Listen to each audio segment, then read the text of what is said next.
Picture this. It's 1985. Freddie Jackson's hit record is pouring from the radio, smooth and soulful, filling the kitchen with warmth. Outside, the weather is 35 degrees. A little girl is getting ready for school, wriggling into her coat. On the countertop sits a large jar of Vaseline, its label slightly peeling from years of use. Her mother scoops out a thick glob and slathers it across her daughter's cheeks. The texture is almost rough at first, but this is part of the morning and night ritual. It's an act passed down for generations, ingrained in the rhythm of life. Her mother isn't always doing it with tenderness, but with purpose, to protect her child from the dry, biting air and to make sure she steps into the world moisturized, guarded against winter's cruelty. Scope News presents a deep dive into the truth behind why Vaseline became more than just a petroleum jelly for Black people, how it evolved into a symbol of protection, resourcefulness, and care in communities that were often denied both luxury and basic dignity.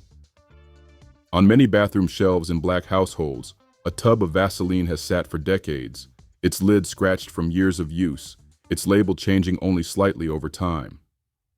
Tucked beside hairbrushes, combs, and maybe a bottle of Blue Magic, it's less a product and more a quiet family fixture.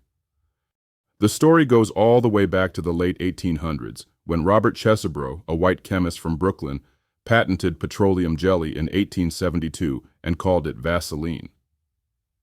By the early 1900s, it was marketed as a miracle product, good for burns, cuts, dry skin, and chapped lips.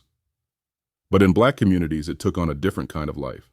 During Jim Crow segregation, skincare products for darker skin tones were almost non-existent on store shelves. Major beauty companies didn't cater to Black customers. Vaseline filled that gap, not because it was designed for Black skin, but because it worked. It sealed in moisture. It kept ashiness at bay. And for people whose skin could visibly show dryness, especially in cold weather or after bathing, it was a cheap and reliable solution. Ashiness wasn't just a matter of looks. It was tied to pride and protection. In a racist society where Black people were judged for every perceived flaw, dry skin could be twisted into a stereotype about neglect. Mothers and grandmothers took that seriously. A child walking into school with ashy elbows or cracked lips might be teased, or worse, seen as a reflection of poor upbringing. So before stepping out the door, the ritual was clear. Go get that Vaseline. Can't have you looking ashy. It wasn't just for skin. Before curl creams and gels were easily available for textured hair, Vaseline made its way into hair care too, smoothing edges, adding shine, and shielding scalps from the elements. In the South, where the heat could be just as punishing as the winter cold in the North, that jar worked year-round. When Black families moved north during the Great Migration, Vaseline went with them, tucked into suitcases or bought from corner stores in new neighborhoods. By the 1950s and 60s, the product began showing up in Ebony and Jet magazine ads. By the late 1950s and early 1960s, Vaseline was showing up in Ebony with full-page ads, like the August 1958 placement and a March 1960 feature highlighting Mrs. Carrie Rencher, followed by another in July 1960 featuring Bonnie McEuchin. The imagery and copy centered on everyday family care and year-round skin protection. Here's another Black ad for Vaseline as well. Pop culture sealed the deal. Comedians worked Vaseline into their routines, knowing the audience would understand instantly. One joke still gets laughs today. A Black girl, just before a fight, takes off her earrings, hands them to her friend, and says, "Girl, give me some Vaseline." The laugh isn't just about the fight. It's about knowing the cultural truth behind it. Vaseline kept the skin slick so scratches wouldn't leave marks. Athletes, especially boxers, were often seen with Vaseline on their faces to protect against cuts. Motown singers used it for lip shine before hitting the stage. Authors and playwrights slid it into memoirs and scripts as a small but powerful nod to the daily rituals of Black life. There's also a reason Vaseline lasted through generations.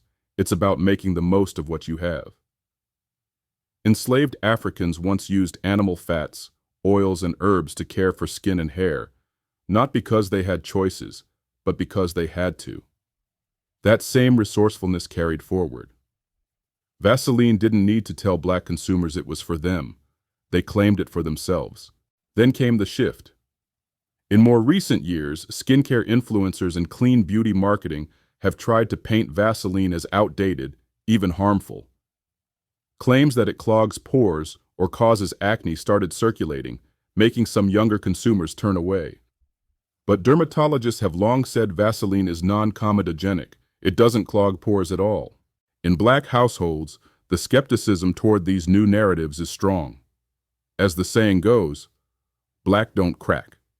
And plenty point to decades of moisturization, including Vaseline, as part of that truth. To some, trying to discredit it feels like yet another case of the market pushing aside a staple that has deep roots in black traditions. Today, the Vaseline brand includes lotions, cocoa butter blends, and campaigns highlighting skin health. But for many, the original jar still means the most. It's not just petroleum jelly, it's a piece of history, an emblem of care passed down through time. In a world where black consumers have too often been excluded, ignored, or exploited by the beauty industry, Vaseline was always there. Not because it was made for black folks, but because we made it ours. Scope News tells the truth. Here are the facts. Special thanks to the archival pages of Ebony, 1964, and Jet, 1970s, for preserving historic Vaseline advertisements. The U.S. Patent Office records confirming Robert Chesbro's 1872 petroleum jelly patent. Oral histories from the Library of Congress documenting black family beauty rituals during Jim Crow, and dermatological guidance from the American Academy of Dermatology confirming Vaseline's non-comedogenic status.